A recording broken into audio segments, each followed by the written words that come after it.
You're listening to the Archaeology Podcast Network.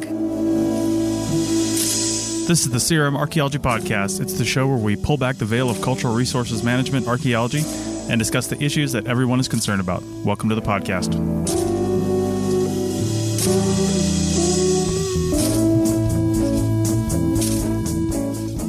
Hello and welcome to the CRM Archaeology Podcast, episode 234 for March 9th, 2022. I'm your host, Chris Webster. On today's show, we talk to Dr. Jason King about a new CRM Field School that he's running in Illinois this year. So get your application together because the CRM Archaeology Podcast starts right now.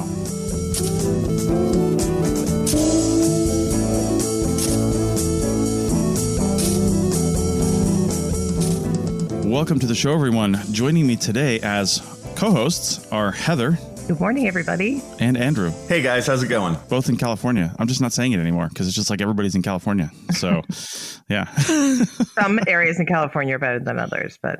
That's true. And the ironic thing is I'm like an hour from both of them, Andrew and Heather, right now. So yes. We happen to be in California, too. So closer to Andrew. Yeah. So close yet so far. I know. So... Anyway, so we have a great podcast today, and it's about a CRM Field School, which I don't think we've ever talked about at anybody that's actually running one, but we have talked about the need for them. I'm going to read our guest bio real quick, and then we'll bring him on. So Dr. Jason King is the executive director of the Center for American Archaeology in Campsville, Illinois. He earned his BA from the University of South Carolina and MA and PhD from the University of New Mexico. Since 2001, he has directed CAA fieldwork and field schools at several lower Illinois Valley sites, including Mound House, Golden Eagle, Campsville Lock, and German sites. His primary research interests focus on the formation and maintenance of social groups during the woodland period. Jason, how's it going? Welcome to the show. It's going great. Thank you for having me. Yeah, no problem. No, I was made aware of what you're doing and your field school and introduced to you through the Center for Field Sciences, who we are actually talking about hopefully doing some advertising with because they are helping promote and get people to field schools. And that just sounds like a really great opportunity. And the person I was talking to mentioned you and this field school. So I was like, oh man, this is exactly the kind of thing we've been saying we need for a really long time. So why don't you start out and just tell us all about the field school, and then we'll talk about it. Sure. The field school, there's actually two sessions of it, one in May and one in late August into September. And there are two separate 4-week field schools that are designed specifically to teach the skills that folks going into entry-level jobs in CRM, will need to actually get those jobs, as opposed to what we, think of as a more traditional style field school that's more research or academic work focused. Yeah, that is so necessary because, as people know, when you apply for a job in CRM, two of the primary requirements are usually a BA in something archaeology, history related, typically archaeology, and a field school, but no qualifications are ever put on that field school. Sometimes they might say regional field school, like they want somebody to have a field school locally, but I haven't seen that in a really long time. But generally it's just like ... field school, right? Like, I don't know. I've been working in CRM since 2005, and my field school was a paleoanthropology site in Olduvai Gorge, Africa. Literally didn't teach me anything about CRM in the United States. I think people they've kind of given up on, I mean, obviously the regional aspect's important, but I think people they keep lowering the bar because they're just, it's difficult to put that on people. It's just not happening. But Chris is totally ready if we find an Australopithecine. So that's Chris, totally you right. can take that. Yeah, that's just what I'm waiting for. That's literally what I'm waiting for. Know. Yeah. So, I mean, maybe I'll have to dig at the what is it called? The early man site in California. It's like my jam. Calico. Calico early man site. Nice. So what caused you to put this field school together? You are an academic. You're a professor. What need? Well, I'm not a professor. Here? Actually, I'm full time at the CAA. But that's a good question. In that, it kind of all came together sort of at the right time. The Center for American Archaeology, we've been around since '53, and for decades have offered all kinds of field schools for students and the public to engage in archaeology. And students applying for and enrolled in our adult field school, especially it seems like to me in the past few years, have really expressed a desire for a program that will help them land a job as soon as, they are done or shortly after, which of course, very reasonable. And at the same time, as we're getting more of these questions, this opportunity came up to partner with a Center for Field Sciences to develop exactly this kind of program. And so starting last summer, that's what we did. And it really is to address this need for specific training for students and to meet the demand, the workforce demand that the CRM field has right now. Awesome. That's really cool. How long has the field school been running? This particular one? This is brand new. The May program that starts May 8th, there will be our very first iteration of this specific field school. As I said, the center's been operating field schools for a long time. It has been historically involved in both sort of what we call academic research and for a long time did maintain a CRM crew. And so, we're taking what we know and what we're really good at, which is providing programs and training in archaeology and really focusing in on the kinds of skills that field techs will need to land a job. So instead of block excavations or, test units, we're, really focusing on phase one work and the laws, reporting, and just sort of the general doing of CRM field work for people at this level. Okay. Jason, I'm curious, do you have a CRM consultant who is actually making sure that the skills that you're teaching, I don't know what your CRM background is, so maybe that's the first question. And then the second question is, if you don't have a CRM background, do you have CRM professionals from different types of companies consulting on what would be best to teach? Yes, absolutely. I've done a little bit of CRM work myself. However, that's not been professionally my main focus. The other person involved in running this program for the whole 4 weeks is Don Booth. He is just retired from a CRM position, though still consulting, where he was the chief archaeologist for SCI Engineering, and he's going to be joining and taking a leadership role in the field program.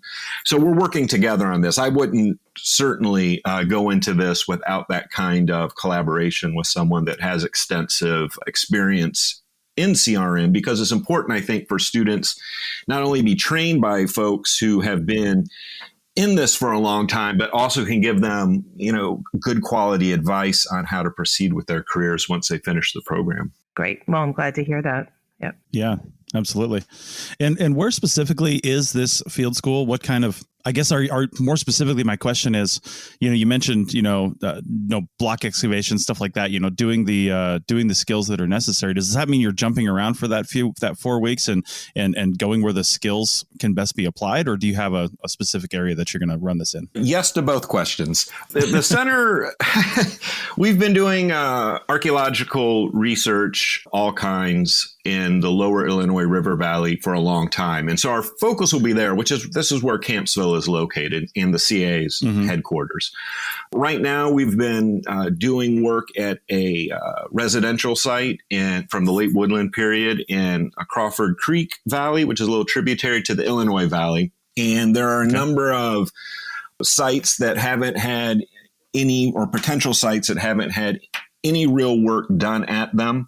And so we're going to try, to complement our ongoing work, we're going to try to work in there. However, working in the lower Illinois Valley, as in other places, there's the issues of permission from landowners, and so access to the sites. But we're going to try to work at a number of places so that students can get, experiences with walkover, shovel testing, and different strategies towards that. And we also plan to incorporate both pre-Columbian and some historic dominated work so that students get, appreciation of the range of contexts that they could be working and will be working. All right. Yeah. And along the lines of those experience, you're going to have a backhoe following behind them at 10 feet and an angry rancher with a shotgun in front of them. We haven't worked that into the syllabus. Again, this is our first shot, so maybe for the second session in the fall. Right. Nice. I have a question, Jason. I'm wondering if you could take me sort of through the 4 weeks, like how much time is going to be spent on lab work. You know, it's kind of dovetails off the question we just came from. And also for the students themselves, do they all find their own place to live, or are you living in tents, or is there a dorm? Wow. Just wondering about that. Wow. CD motel room. No. So what? Wow, that's a lot of questions. So just sort of an overview without actually the syllabus in front of me. The focus. So our general sort of work week is we will be doing 5.5 days. So Monday through Friday, and part day Saturday. Right. There will be lab and field work interspersed, whether that lab work be, washing, artifact identification, all those things, as well as the different kinds of field work one might engage in. And so during those 4 weeks, the first 2 weeks, 2.5 weeks are more focused on the field work, but it'll slowly transition into lab work and learning how to actually put the pieces of a report together too. That's one of the things that we really wanted to focus on, is how all of this material that we collect, all these observations, whether sites there or not, archaeological material or not, how it is that this ultimately gets reported. And then supplemented with all of this will be lectures from different specialties in archaeology and how that interacts with CRM, lectures and discussions of the relevant laws. And of course, these are going to vary across the country. We can't focus on everything, but, Illinois and the Midwest will be our example. And we hope that, like with our other programs, that we give people a foundation where they can engage in the archaeology and relevant matter wherever they are in the country. Right. So I'm curious now, obviously the lectures, I love the idea of including the regulatory side of CRM. That's so important. And there's so few people that understand it. I think it's a lot, the more that you learn, the more you realize you don't know when it comes to the regulatory side of things. And the complexity of understanding obviously comes with a lot of time in the business.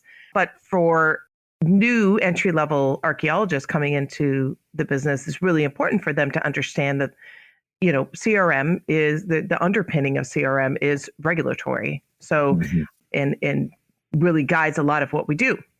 So I'm glad to hear that. As far as the lectures go, that's awesome. I am curious if there is a difference in how you approach the field work compared to how you would do it if you were just running a regular field school, which you've done for a long time. So is there a different approach to the actual methodology or the actual act of field work with respect to this CRM school? Oh, I think I understand what you're asking. Yeah, in some degree, yes. Our sort of more traditional, for lack of a better word, field schools that we operate, these are sites where we expect to be doing excavation for at least a few years. And so there's sort of a long-term research goal and excavation strategy with that. With the CRM program, we really are focusing on teaching people the phase 1 skills that they would need, including the survey, surface collection, shovel testing, and all of that. And we do hope to incorporate a little bit of excavation because we expect many of these students, like any other field school, are going to come in with no experience whatsoever. So our desire is to sort of give them the broadest possible experience that we can within that 4-week period. And granted, 4 weeks isn't that long. However, they are long days. Our days start around 6:45 and with some breaks in there go till about 9 p.m. most of the week. Jeez. So it's going to be an intensive program. Yeah. Well, that's CRM for you. Yeah, exactly. And I would say, as far as the housing goes, the Center for American Archaeology has dorms in Campsville, and the students will be staying there. And so the housing and food are all included in that. Okay, yeah, that's really great. Yeah. And that leads me to a couple of quick questions before we probably go to break. So how many people are you taking this first time around? I believe the cap for the program is set at around 20. Okay. And so, we're hoping that we can fill that, but we're aware this is a new program, and as often the case with these kind of new programs, we're going to try to do it with whoever shows up and hope that this can build into a a real experience that can contribute positively to, sort of archaeology in general and CRM training, and hopefully can serve as a model for others. Nice. And do you know, you may not know this, but do you know the cost of the program? I don't off the top of my head, but I have it written down. Okay. It's I do. I was supposed to say I have the website open. It's $4,800, and I believe that's for 8 semester credits. Okay. Yeah. All right. That's not too bad. Yeah. It's it says room and board arrangements. So it sounds like, though, I'm looking at the AIA website. Mm-hmm. Are the room that is included? Those costs includes your room and board, correct? Room and board are included. So they'll have somewhere to stay, and it feeds students and staff as well from Monday breakfast through Saturday lunch. And after that, everybody has time off till Monday morning again. Nice. Got it. Okay. All right. Well, I think that's a good point to take our first break, and we will come back and continue talking about this awesome new field school back in a minute. Looking to expand your knowledge of X-rays and imaging in the archaeology field? Then check out An Introduction to Paleoradiography, a short online course offering professional training for archaeologists and affiliated disciplines. Created by archaeologist, radiographer, and lecturer James Elliott, the content of this course is based upon his research and teaching experience in higher education. It is approved by the Register of Professional Archaeologists and the Chartered Institute for Archaeologists as 4 hours of training. So don't miss out on this exciting opportunity for professional and personal development. For more information on pricing and course structure, visit paleoimaging.com. That's PALEO imaging.com, and check out the link in the show notes.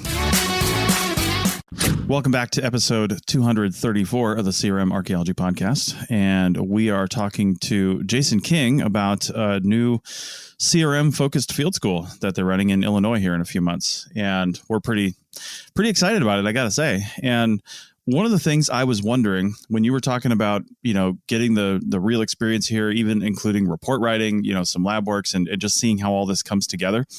Have you thought about, when you're looking at the future of this field school, I know it's early days now and the first time you guys have run this, but the first thing that ran through my head was some of those university programs we've talked about on the East Coast. I don't know if any on the West Coast have really, some have, but where they're actually like a CRM firm within the school and they're actually doing real CRM work, but they're doing it somewhat as a learning experience. But I was just wondering if you can get people in the field school a little bit early and maybe even writing real proposals and doing actual CRM projects. You'd have to pick and choose it. It would be a little bit tough to align things because you never know where the CRM project is going to be and what it's going to do and entail. So I understand that aspect would be a little challenging, but has that been discussed in your guys' theorizing about the future of this program? It's been thought about, but not heavily discussed. And I think that'd be a great idea to really give students the experience of actually participating in a real CRM project that not just taught them, but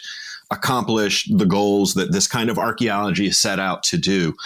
In our area, there, to my knowledge, really isn't a huge demand for that kind of work in the area. So that's something that it's been on my mind and I would like to incorporate in the future. And of course, this being the first year of it, there's going to be a lot of things that I'm sure we'll encounter and see different ways to do and ways to adjust, and based on student and staff feedback. So really anything in my mind, is a possibility as we go forward, because our goal is to build a high quality experience for students at the center.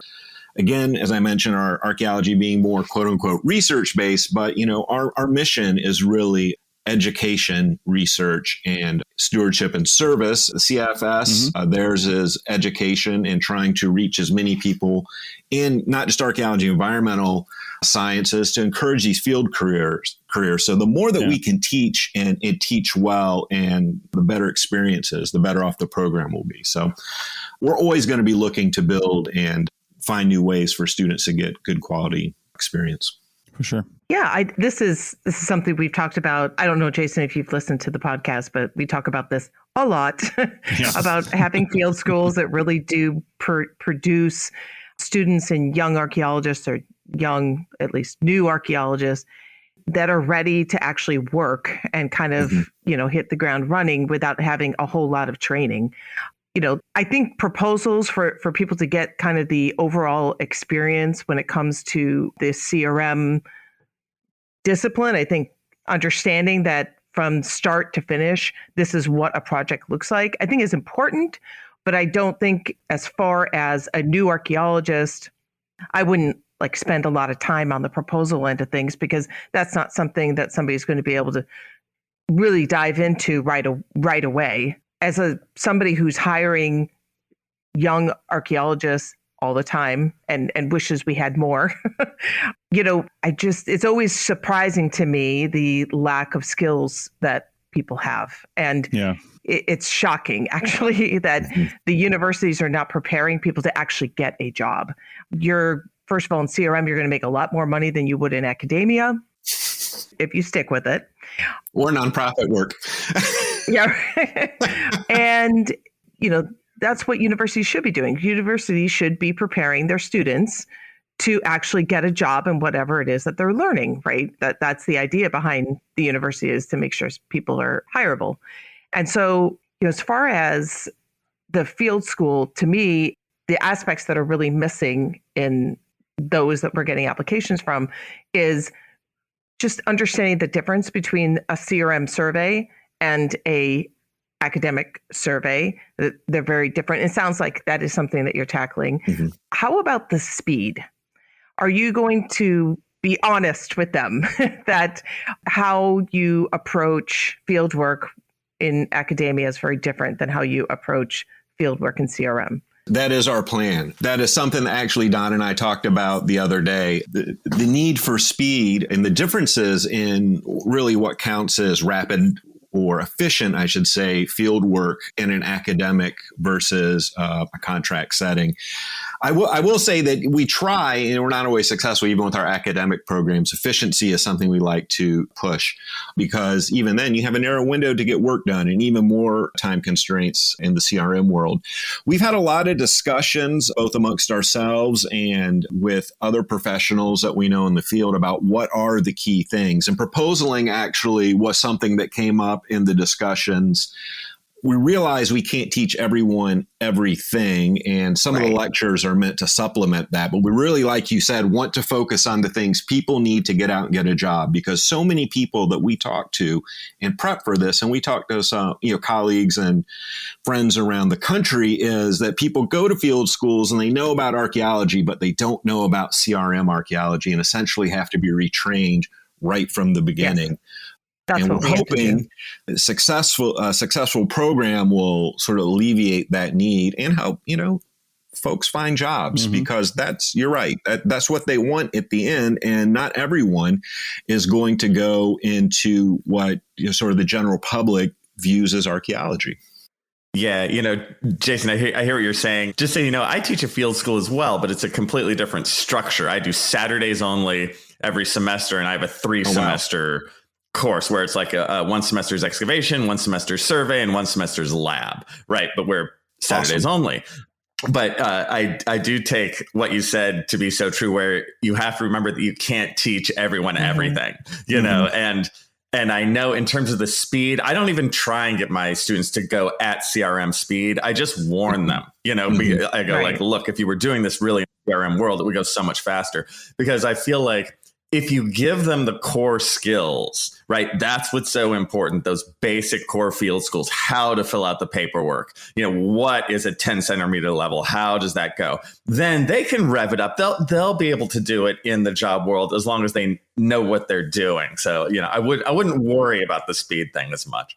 Yeah, definitely, though, want to let them know that, because that is something that you get the deer in the headlights, at least we do in the CRM world, where people are like, and actually some pushback. And, okay, so you don't hire the person again, but there's a real dearth of new archaeologists that are coming in. I mean, it's surprising.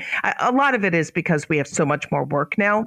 But it used to be that there were too many, that the world was kind of saturated with all these new archaeologists. And now we don't have enough to do what it is that we need to do. And so I totally agree with Andrew. And in fact, I'm actually an alum of Andrew's program.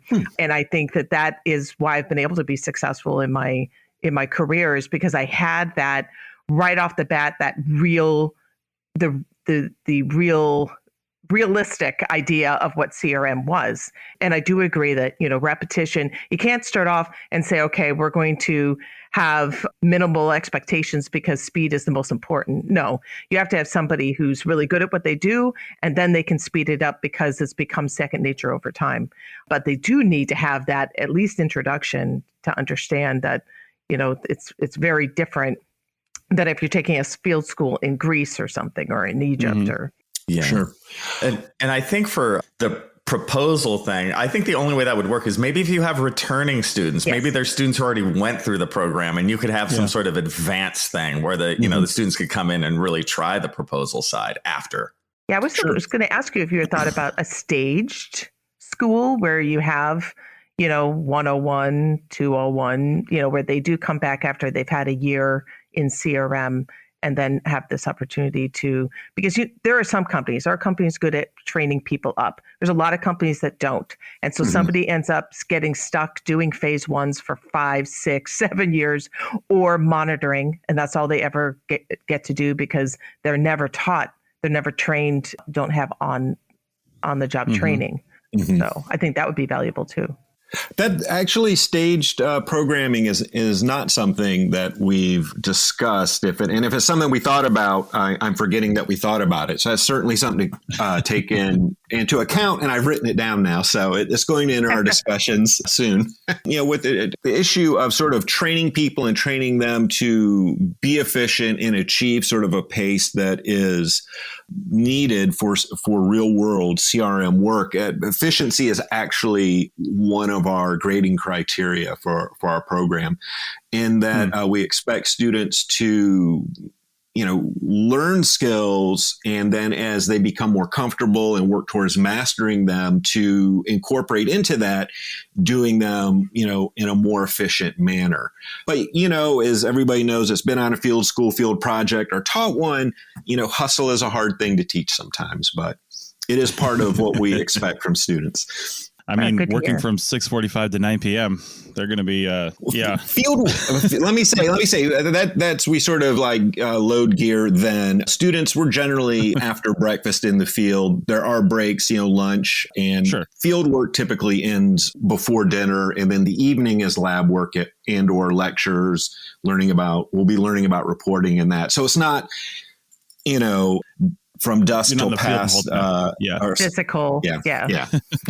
That is actually very similar to that Olduvai Gorge Field School I did. It was 3 weeks, and we started right at sunrise. We were on our way out to the site, because it was a little bit of a drive over bumpy roads. And then, we were going until probably 8, 9 p.m. at night, which included, lunch and dinner and all that stuff. And they always took like an afternoon siesta in the middle of the day, because it's Africa.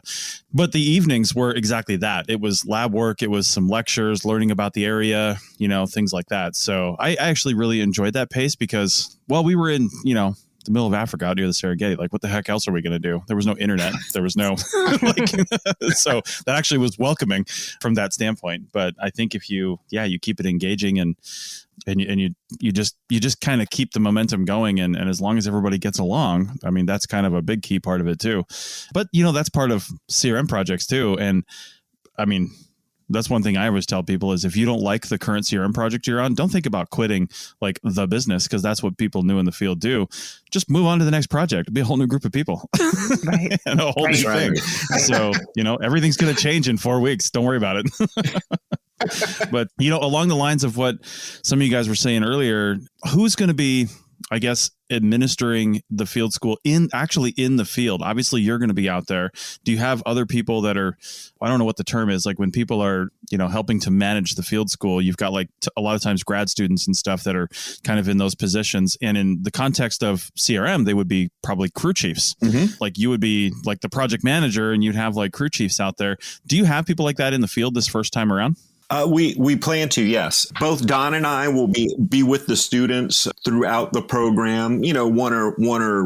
One of us, if we have to step off, obviously, for a little bit, that's not a big deal. But we'll both be involved. Some of our staff has CRM experience, because we have archaeologists and educators, and we also big long term, and we're hoping to, for this very first one, depending on enrollments, of course, is to actually hire people that are looking for that kind of experience too. So, if they have adequate field experience, and we could actually incorporate sort of a crew chief-like position where they also get experience doing that. The center strongly believes in sort of educational experience for everyone, including our staff, and often our other field schools, that's in fact what they're doing, is learning how to lead a project too. So yes, that is something that is on the table, and we're hoping to have a full complement. Again, depending on enrollments, if 6 people sign up, then we probably aren't going to have, a crew of crew chiefs helping us. So, we'll see how it goes as it proceeds. Yeah, that is exactly where I was imagining this going, either bringing in existing people. The cost comes down to, it's kind of a big thing with the cost especially for field technicians, right? If you want CRM experience, paying a few $1,000s for that crew chiefing experience might be a hard sell, even though it's a really good thing to do. And you can put that on your resume if you're not getting the experience elsewhere. And it might actually result in, a job that pays you back that money, or even approaching CRM firms that want to get some people some really fast, really quick, good targeted experience in something. Maybe they would even sponsor it. I don't know, for some of their employees. I'm not sure if that would be in the cards or not. Sometimes it's hard to just give people that CRM experience in a position where you've got clients breathing down your neck and there's real world consequences if they screw it up. So yeah, but that's really good. I like that, where you're going with that. All right. You know what? I think we're going to take a quick break again. Heather, I see your hand up, so we'll get to that on the other side of the break and wrap up this discussion with Jason King about the CRM Field School they're going to be running in Illinois in a few months. Back in a minute. Welcome back to the third and final segment of episode 234 of the CRM Archaeology Podcast. And we're talking to Jason King about a CRM Field School coming up here in Illinois in May of 2022. Heather, you had a question at the end of the last segment. Sure. Actually, I was glad to hear that you're, using this opportunity, Jason, to educate your staff as well. I think that's awesome. I was right away, I was thinking to myself, we were talking about how about a staged, field school where people come back, and thinking that would be a perfect opportunity to have people then serve as, like a crew supervisor. But I think Chris had kind of mentioned that. And I was wondering if you thought about actually teaming up, or maybe doing, and this is just another idea you can add to your list. Obviously, you're not going to do it this time, but maybe teaming up with a CRM company and actually providing other kind of opportunities. Monitoring is really important because, a lot of times people think, oh, you just stick out the guy who's the least experienced, and really monitoring should be the one who's got the most experience, because they're the ones that are hopefully going to find something, right? Yeah. I've always said that because they're the ones, they're like the point person that everybody's looking at, and they have to record and identify. Yep. Yeah. We always stick the green people out there. Yeah. If you don't have an experienced person, you pick and choose. Obviously, you have some projects that just have that element where they have to have monitoring, but it's really not necessary. I mean, you're working in fill, and it's just something that the agency has required, and it's silly. So you can put somebody out there and kind of give them experience, and they're newer. But if you're in an area that has any sensitivity at all, I mean, you really have to have an experienced person, because they're the ones, if they don't catch it, hopefully the backhoe operator catches it. But if neither one catch it, you're out of luck. And unfortunately, the purpose of having somebody out there to preserve and protect is out the window. So just having, thinking that maybe that might be something in the future that I know it would be maybe a little difficult. Maybe it's kind of you really have to work with a CRM company, and then obviously you have liability with projects and things like that. But I think it's workable. And I think it's really important, because the monitoring is, a really important and kind of sometimes ignored aspect of our discipline. Yeah, I agree. I agree with all that. It'd be wonderful to work into the program, and monitoring is on our list of important sort of skills and knowledge that students should come out of the program with. Teaming up with CRM companies, CRM firms, and including our state CRM crews that are, that at least in some form of interaction that will give students some perspective, on the sort of the breadth and the variety and the discipline is important. And so that is something we are looking forward to as we continue to build this program. We designed these first 2 sessions, and the second one is going to be adjusted in response to our experiences of the first. And again, we just want to keep building this in a way that makes it a high quality experience for really everybody involved. Yeah. So I'm curious, what are the regulatory aspects that you're going to be teaching? Our intention is to teach them about both the state and federal laws that affect our CRM and archaeology, whether that's Illinois' laws. Again, and this goes back to what I said earlier, that obviously state laws are going to differ by state, and they need to be aware of that. But we're using Illinois and what we do here as an example. And so they'll be learning about Section 106, learning about NAGPRA, anything, that might be relevant, consultation. And so we want them to come out with sort of a workable knowledge for someone in an entry-level position. Obviously, we know that these students aren't going to exit field school and jump right into, high-level compliance and consultations, but we want them to be familiar with the ethics, the laws, the language around them, and how they're thought about in a modern sense so that they can better engage in the profession and, grow their own careers. Awesome. Yeah, I just wanted to follow up on what you said, Jason. I think it's so important, the language they hear around them. I really try and get my students to know the stuff they'll hear on the site, weird stuff to the common person, like what's an APE, an area of potential effects, and the acronyms. There's so much lingo and jargon, and just so they know when they're on the site what somebody's actually talking about, that I just think that's really important. Yep. I agree 100%. And that really, ties back to involving other professionals who are immersed in the profession to provide that for the students. And that's, sort of the authenticity of experience that, CRM professionals are going to bring to these students, which is why, for example, I'm not leading this just by myself, because I'm aware that that's not my background. I have a little, but that's not my whole background. So, learning the language, learning the culture around something is important too. So we hope to give that to them. Right. So something I'm wondering about, because I also host the Archaeotech podcast, is what types of technology are you exposing the students to that are used frequently in CRM? I'm thinking we'll talk about the first stuff on the basic level, like obviously sub-meter GPSs and drones maybe for surface survey landscape scale surveys, anything like that. Not too many CRM companies are using those, but some are. But I'm just wondering from a technological standpoint, you guys are bringing in. Well, we're working on that. That's something Don and I are working on right now and again, this is the issue of trying to fit everything into a 4-week experience where, especially when, you have daytime and, we got to account for weather and all that. Yeah. Our goal though is, to give them with sub-meter GPS and GIS experience and bring in the things that are most commonly encountered. We do have plans to bring out someone that specializes in drone technology and sort of high-tech approaches that can give them sort of a practicum and how to do those kind of things. That's on the books right now. We're trying to work out, when that's going to happen and how it will. One of the nice things about the way our field school is set up is we do that half-day Saturday, which allows us to adjust what's going to be done then. And we're hoping that if it all works out with the person I'm talking to, that they'll be able to come out. We'll spend sort of a good part of a Saturday teaching people about the applicability of these to different environments and how it might be used. So we're trying to incorporate as much of that as we can into it and, again, build into the future more as appropriate. And what about like tablet recording? You guys are going to be recording stuff in the field.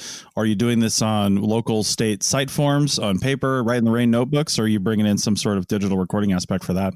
We've looked into digital recording for the field school. It's super expensive.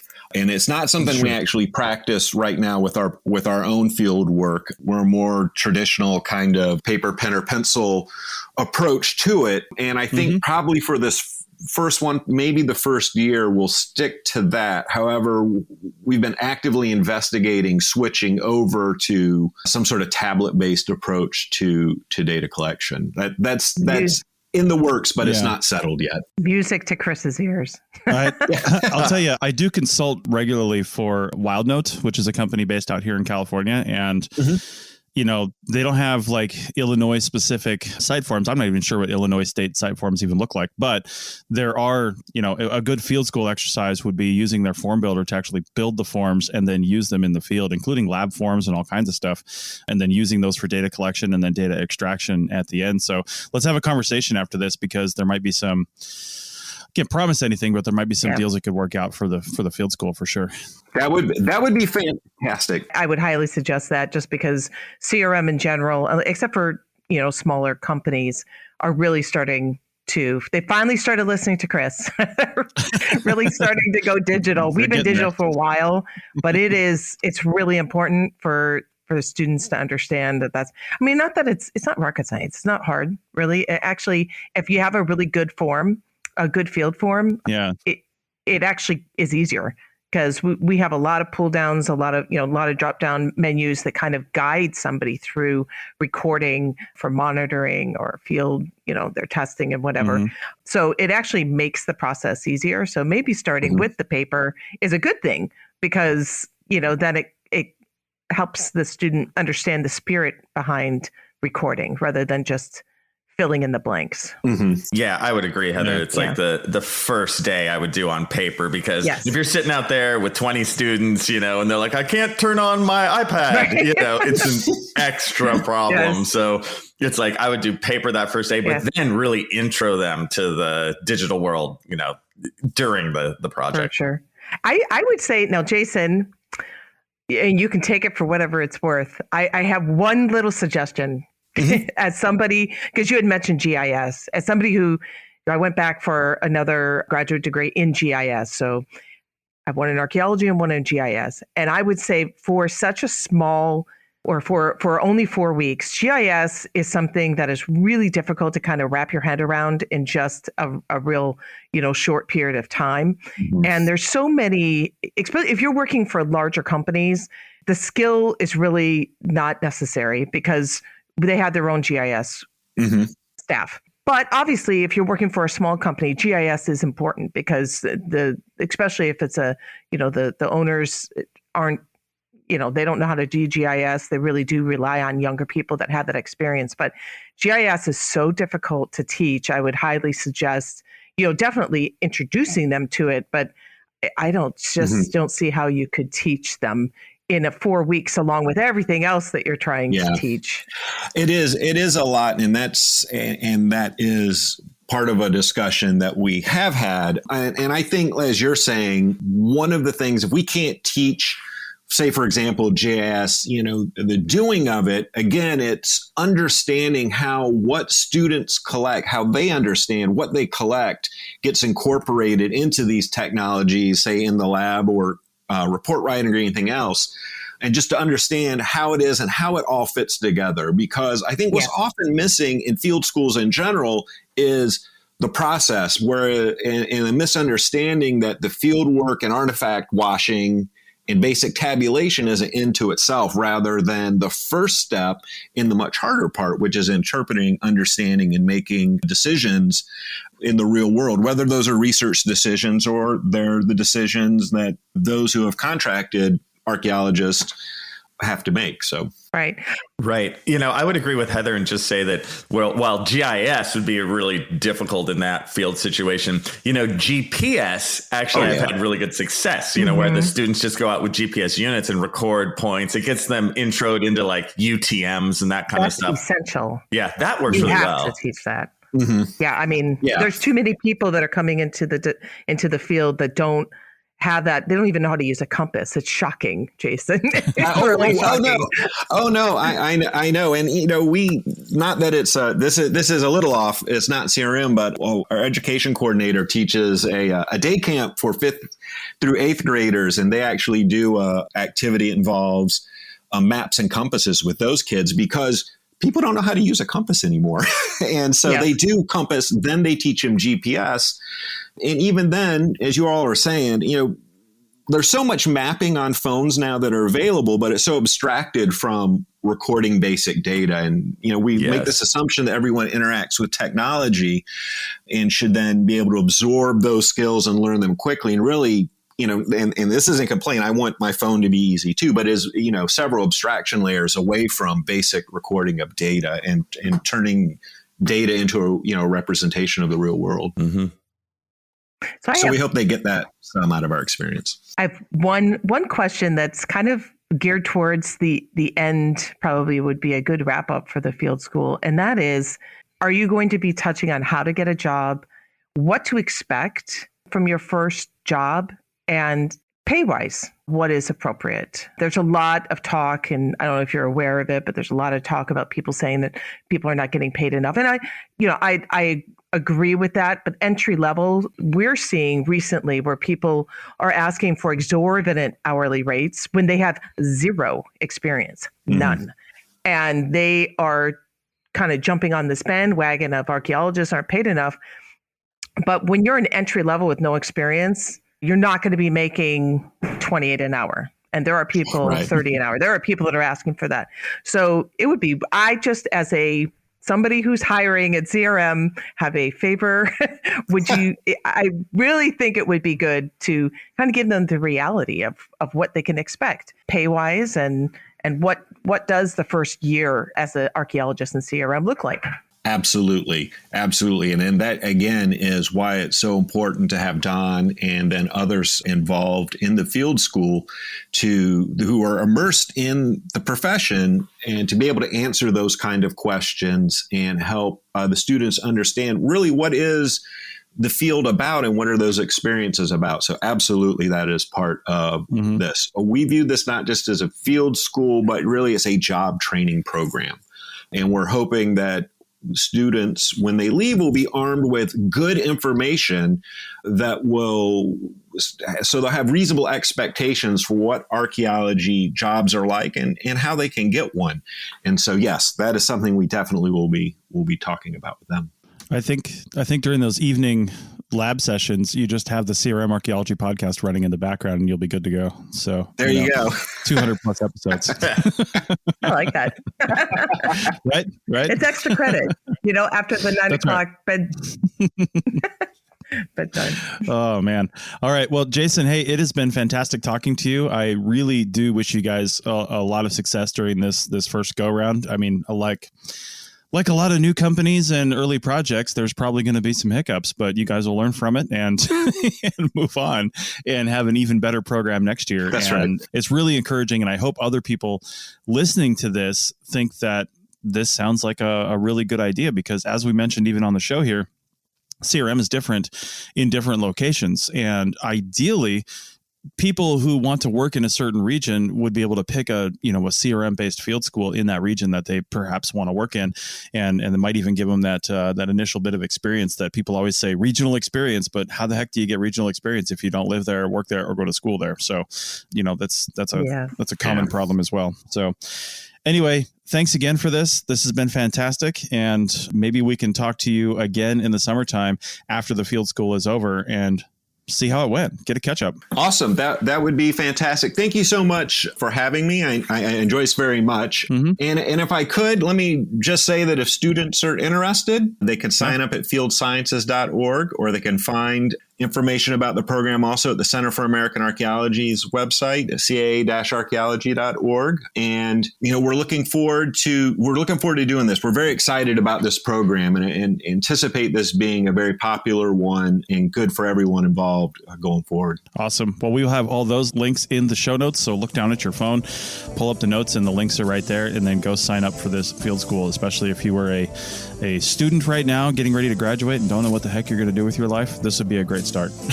This would be a fantastic start to getting that experience. And it sounds like not only could you put this down as this is your field school under your education and requirements, but this is a CRM project, guys. So put it down as a job. It's not, I mean, you're paying to be there, but put it down as work experience, not just a field school, I would say, in this particular case. That might be controversial, but that's what I would do. Yeah. So I agree. No, I think it's important because it separates it. all right. Well, thanks again. And we will see everybody in a couple weeks. That's it for another episode of the CRM Archaeology Podcast. Links to some of the items mentioned on the show are in the show notes for this podcast, which can be found at www.archpodnet.com/CRMArchPodcast. Please comment and share anywhere you see the show. If you'd like us to answer a question on a future episode, email us. Use the contact form on the website or just email chris@archaeologypodcastnetwork.com. Support the show and the network at archpodnet.com/members. Get some swag and extra content while you're there. Send us show suggestions and interview suggestions. We want this to be a resource for field technicians everywhere, and we want to know what you want to know about. Thanks to everyone for joining me this week. Thanks also to the listeners for tuning in, and we'll see you in the field. Goodbye. Thank you for having me. Till next time, my friends. Thank you for joining, everyone.